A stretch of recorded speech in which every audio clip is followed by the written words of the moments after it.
In our last video, we replaced the thermal fuse in a dryer, and the thermal fuse is there to trip in case the dryer's overheating, and that usually happens when the vent is blocked and it can't expel the heat. So you have to check your pipe and the vent, make sure the heat can get out.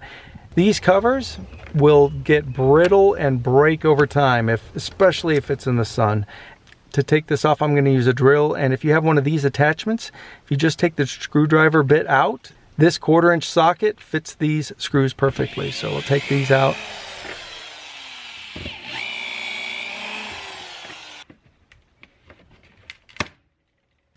And then once you get it off, you want to look inside, clean out any debris. Use a shop vac or something if you need to. And then we slip the new one on. You can get these at Lowe's, Home Depot. You can get them online.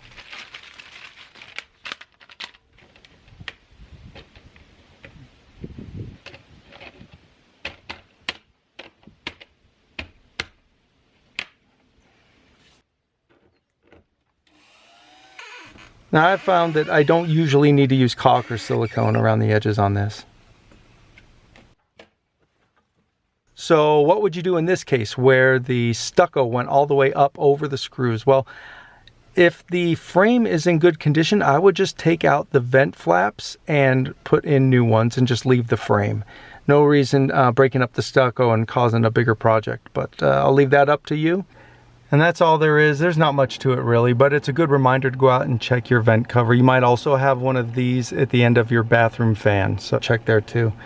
As always, any products I use, I include links in the video description. You can check me out on Patreon, and I look forward to seeing you in the next video. Take care, guys. Have an awesome day.